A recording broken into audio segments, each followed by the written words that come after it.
Espero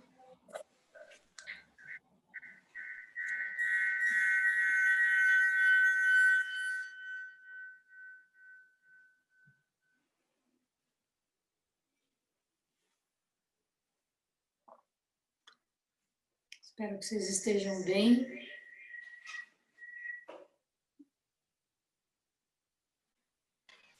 Sensei está dando um pouquinho de microfonia. Tá, eu acho que já resolveu. Já resolveu. Né? Então, espero que vocês estejam bem. Domingo, quase lua cheia.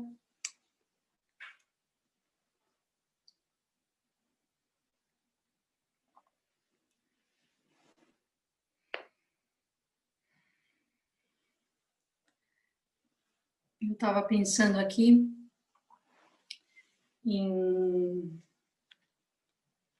compartilhar com vocês. Acho que tem muitas pessoas, talvez, como eu venho falando, né, que entraram para a prática durante esse período da pandemia e que talvez muitos não conheçam a história um pouquinho do budismo, né, da essência dos ensinamentos. E amanhã eu estou planejando começar a ler um outro livro. Hoje, então, eu queria compartilhar com vocês um pouquinho da história de Shakyamuni Buda. Eu espero que em breve a gente possa estar contando para vocês a história dos ancestrais do Dharma, dessa linha de consanguinidade que vem de Shakyamuni Buda e chega até nós, né? Uma linha de transmissão ininterrupta, né? Não teve um minuto sequer de quebra, né? Então, são várias histórias de transmissão de mestre e discípulo, que começa com Shakyamuni Buda e passa por Makakasho, que foi o primeiro discípulo transmitido por ele, Ananda, e assim chega, historicamente, a gente tem no Denkoroku, que é o texto de mestre Keizan, a gente vai chegar essencialmente até Dogen Sama, né? Mestre Dogen.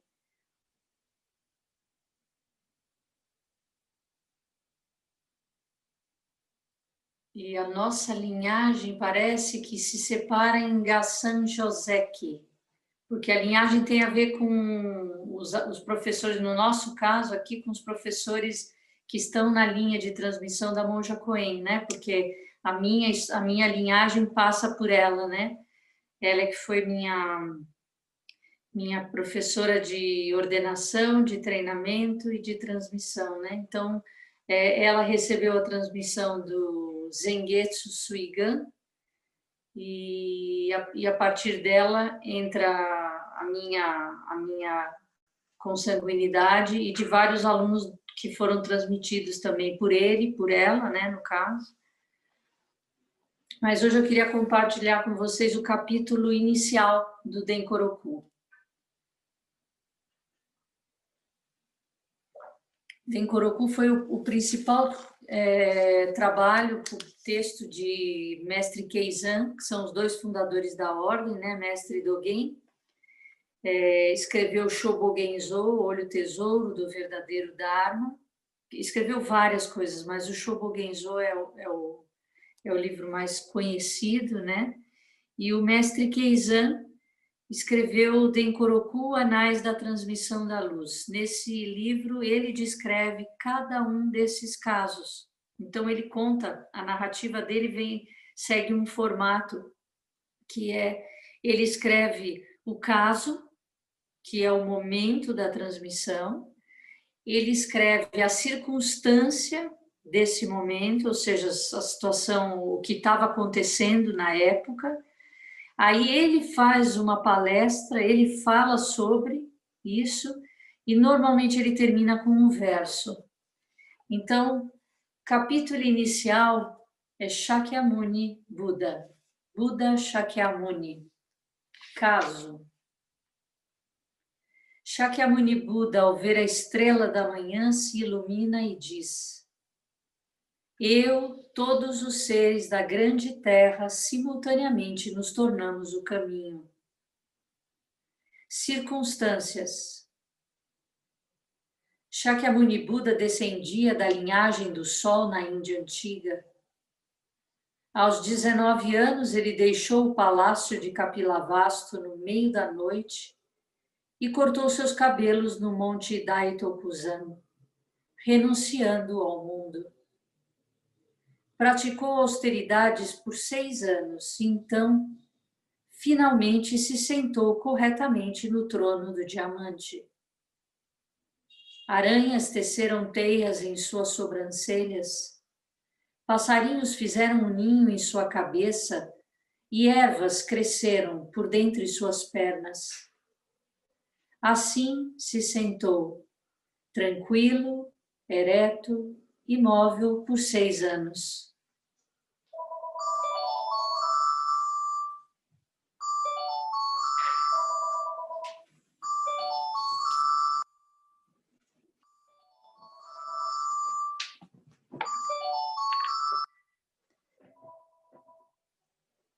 Com 30 anos, no 8º dia do 12º mês, obteve a iluminação ao ver a estrela da manhã.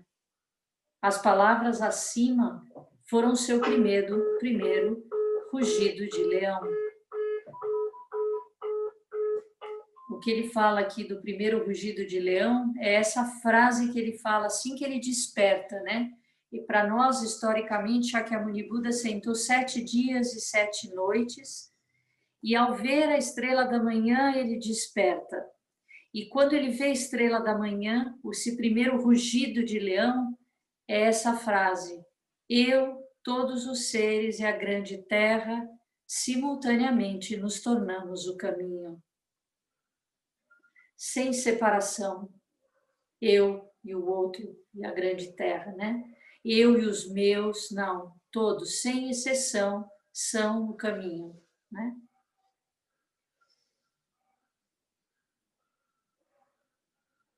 Desde esse dia em diante, por 49 anos, nunca mais ficou sozinho. Não passou nem mais um só momento sem pregar o Dharma. Vivia com apenas um manto e uma tigela, e nada lhe faltava.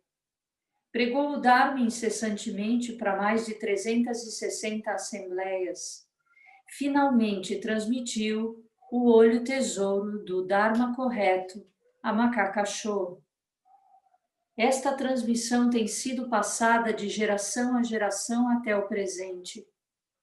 Na verdade, a transmissão ocorreu através da Índia, China e Japão e é a base da prática do Dharma correto. Toda a vida de prática de Shakyamuni Buda é um modelo para os discípulos que ele deixou. Apesar de possuir as 32 marcas especiais de grandeza e as 80 marcas menores, ele tinha a aparência comum de um velho monge, sem ser diferente das outras pessoas. Dessa maneira, desde que esteve no mundo, e durante as 3 eras de seus ensinamentos, a era do Dharma correto, a era do Dharma imitado e, presentemente, do Dharma degenerado, todos aqueles que seguem seus ensinamentos e sua conduta têm se baseado em suas ações e suas maneiras. Usam aquilo que ele usava e em cada momento, seja andando em pé, sentando-se ou deitando-se, fazem como Buda fazia, com plena atenção e sem egoísmo. Assim, nenhum só momento se passou com apego ao eu. Buda após Buda e ancestral do Dharma, tem transmitido diretamente a lei verdadeira, sem interrupção. Desta forma, o Dharma correto nunca se extingue, como este caso claramente indica. Durante 49 anos, em mais de 360 ocasiões, Buda expôs o Dharma para diferentes assembleias, utilizando diferentes palavras, metáforas, histórias e figuras de linguagem. No entanto, todas são expressões deste mesmo princípio, ilustrado pela história da sua iluminação. Eu, todos os seres, a grande terra, simultaneamente nos tornamos o caminho. Teixou. O eu mencionado por Shakyamuni Buda em sua iluminação não é Shakyamuni Buda, mas Shakyamuni Buda emerge deste eu, com a grande terra e todos os seres. Quando se levanta uma grande rede, todos os buracos dessa rede também são levantadas. Da mesma forma, quando Shakyamuni Buda se iluminou, a grande terra e todos os seres também foram iluminados. Não apenas a grande terra e todos os seres, mas também todos os Budas do passado, presente e futuro. Assim, não pense que foi apenas Shakyamuni Buda ser iluminado. Vocês não devem ver Shakyamuni Buda separado da grande terra e de todos os seres. Apesar de existirem incontáveis montanhas, rios, terras e fenômenos, eles nunca são excluídos da clara visão do olho de Gautama. Todos vocês também estão no olho de Buda. Este olho não é apenas o olho de Buda, também é o seu olho. A pupila do olho de Gautama se torna a carne e os ossos de todos nós. Ela se torna o corpo inteiro de cada pessoa, alto como um profundo precipício. Por isto, não pensem que seus olhos ou seus corpos são separados do Satori de Buda. Desde os tempos antigos até o presente, não houve um olho brilhante separado das pessoas comuns. Vocês são a pupila do olho de Gautama. São Gautama em seu Satori. Gautama é vocês inteiros. Neste caso, o que é que vocês podem chamar de Satori de Buda? Deixem-me perguntar, ó monges, Gautama atingiu a iluminação com todos vocês? Ou vocês atingiram a iluminação com Gautama? Se vocês disserem, nós atingimos a iluminação com Gautama, ou Gautama atingiu a iluminação conosco, esta não é a iluminação de Gautama. Este não é o princípio da iluminação. Se vocês querem uma compreensão íntima da iluminação, vocês devem imediatamente se livrar de vocês e Gautama e rapidamente entender o eu. Eu é a grande terra e todos os seres como E. E não é eu como o velho Gautama. Examinem cuidadosamente e clarifiquem este eu e este E. Mesmo que vocês clarifiquem este eu, se não clarificarem este E, vocês perderão o olho inteiro. Sendo assim, eu e E não são idênticos nem diferentes. Verdadeiramente a sua pele, carne, ossos e medula são totalmente E, o senhor da casa. Seu eu verdadeiro é eu. Não tem pele, carne, ossos ou medula. Não tem nada a ver com os 4 elementos ou 5 agregados. Finalmente, se você quer conhecer o homem imortal em sua ermida, como poderia ser algo separado deste saco de pele? Assim não pense em todas as coisas como separadas dele.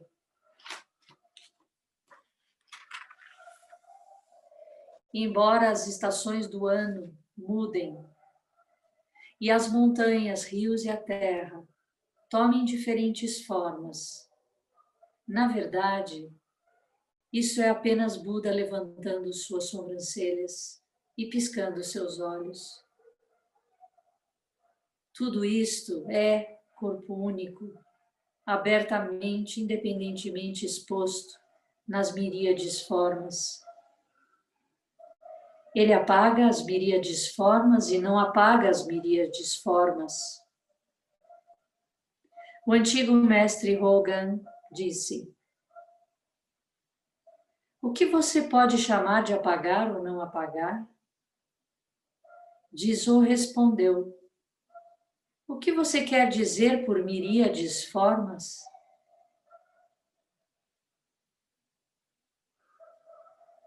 Assim, em sua infinita e incessante prática, estudem e penetrem isto completamente. Clarifiquem a iluminação de Gautama e a de vocês também. Considerem este koan cuidadosamente e, sem emprestar palavras aos Budas do passado ou do presente, deixem que a resposta flua de seus corações. Por favor, me mostrem sua compreensão no próximo discurso do Dharma. Verso. Este monge das montanhas gostaria de dizer algumas humildes palavras sobre este caso. Vocês gostariam de ouvi-las?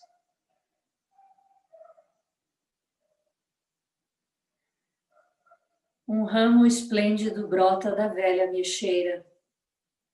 Em tempo, espinhos florescem em toda parte.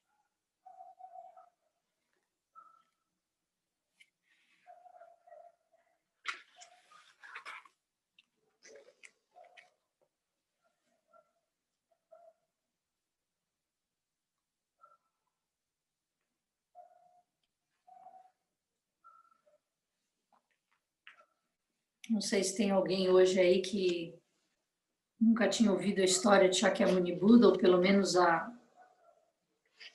esse momento, né, do despertar.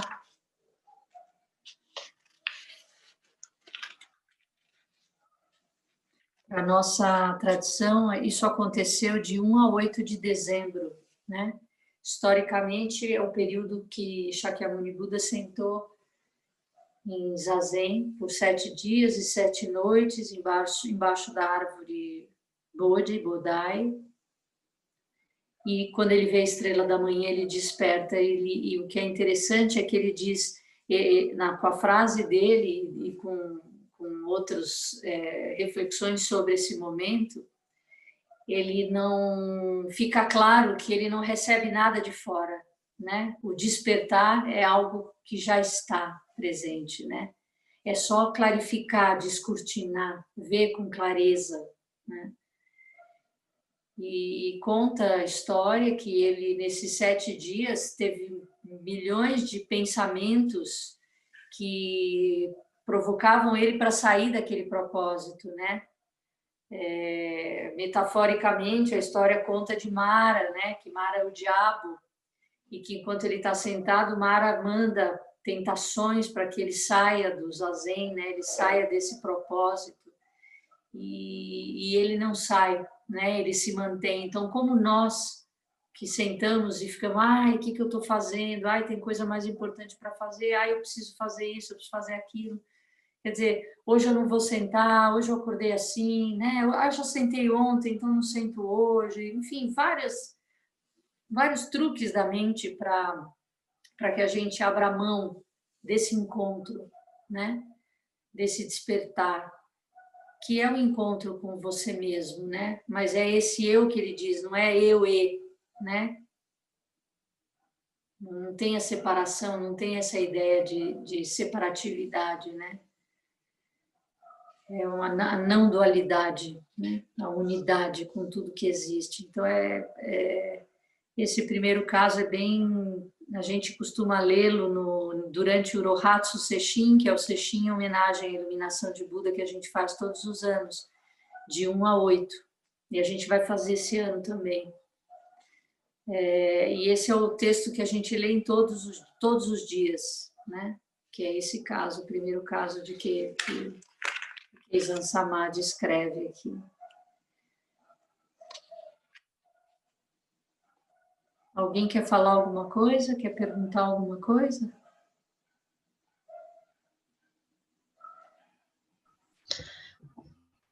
Oi, fala Alice, boa noite. Boa noite. Eu queria que você me falasse um pouco mais desse, quando ele diz que o despertar de Buda é o nosso despertar, não é apenas dele, né? Nós despertamos, ou ele desperta conosco, ou nós despertamos com ele. Então, eu queria que você me pouco melhor, eu queria entender melhor. Me confundiu mesmo. Eu gostaria que você me explicasse um pouco melhor essa passagem. Então, você viu que na passagem ele fala das duas possibilidades, mas ele no fim diz que nenhuma delas é a maneira de se entender esse momento. Eu vou te reler ele só porque eu acho interessante como a gente... Porque é isso, né? Todos nós, a nossa mente racional, ela quer botar ela quer uma resposta, né? E ele está dizendo para ir além dessa resposta, né? Quando ele diz assim, aqui, ó monges, né? Sim. Deixe eu perguntar, Gautama atingiu a iluminação com todos vocês ou vocês atingiram a iluminação com Gautama? E ele diz, você pode dizer que nós atingimos, ou você pode dizer que Gautama atingiu. E ele segue, esta não é a iluminação de Gautama. Este não é o princípio da iluminação. É quando não tem nenhuma noção nessa direção, se eu atingi ou se ele atingiu. Porque ainda nesse pensamento tem uma dualidade, eu e ele. Eu e. É isso. Eu e. Eu separado da experiência, né? Por isso que ele fica muito nessa questão. E quer dizer eu quer dizer, né, no final que ele fala assim, entenda que eu é a grande terra e todos os seres como eu e todos os seres, entendeu? Entendi. E depois ele e o E grande, é que aqui está escrito E grande, E pequeno. Na hora de ler é difícil eu passar isso para vocês, né? Esse E grande não é o eu, o velho Gautama, é além, né? É essa ideia de que não é a pessoa de Gautama, né? De Siddhartha Gautama que está. O que eu acho mais importante, talvez, seja a gente entender que as palavras, elas não acessam, elas não são suficientes para falar, para descrever o que é esse despertar. Mas elas são muito importantes, porque elas inspiram a gente. Quando a gente lê um texto desse, tem frases aí que eu fico muito... Quando ele fala das montanhas, dos rios, das várias formas de Buda, ele tá dizendo de uma poética, assim, se você se abre, você tem pequenos lampejos do que ele está dizendo em palavras, mas você experimenta isso, que é o que ele fala, que os mestres todos falam, de que você tem que realizar esse estado desperto, né? Por mais que a gente leia, por mais que a gente tente entender intelectualmente, é muito maior. Vai muito além das palavras.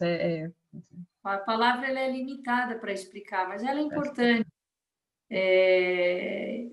Então, você vê como foi essa frase dele, né? Você pensar que quando ele despertou, tem um texto que é o do Thich Nhat Hanh, que ele fala que quando o Buda despertou, ele pensou, como é que eu vou dizer para as pessoas que a iluminação, que o despertar, que a transcendência do sofrimento é isso?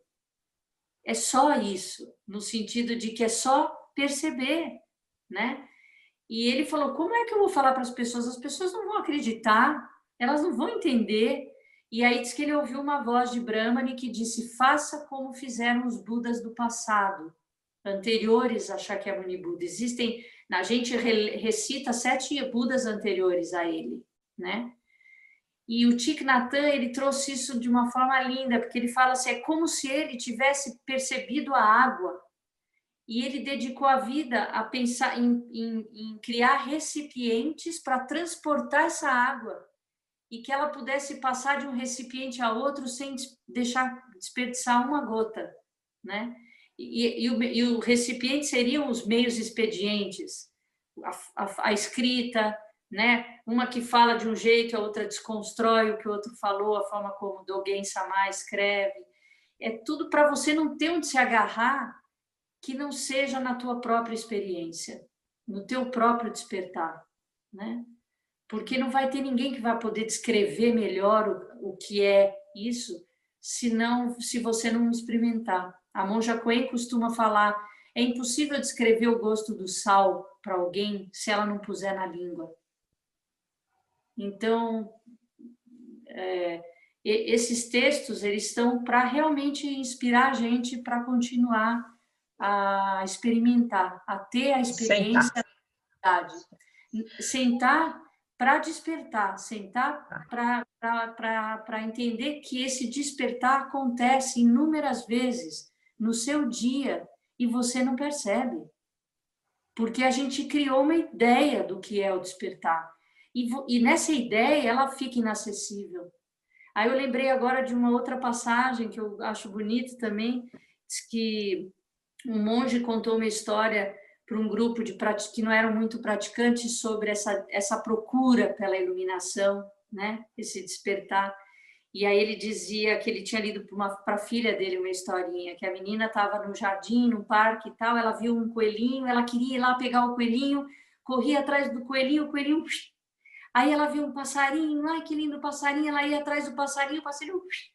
E ela fez isso com vários bichinhos e ficou muito triste, desolada, sentou na grama e começou a chorar.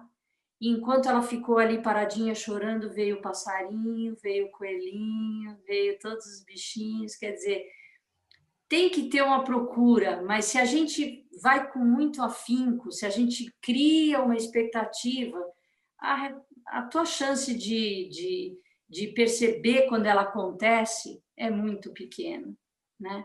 Porque você fica ali preso nas tuas ideias, fica deludido, né? Como se ouve muito a questão da delusão. Mas o Den Corocu, nós vamos ler ele, esse livro. E você vê, todos os casos levam a gente para esse mesmo lugar. Todos os diálogos, todos os koans, né, que acontecem. Eu adoro koan. Como eu gosto de koan. Eles vão levar para esse momento que você... E aí, qual é o esforço? Não tentar respostas lógicas, é se brindar, se inspirar com aquilo que fizer sentido para você. E aquilo você deixa permear, sabe? Respira aquilo, né?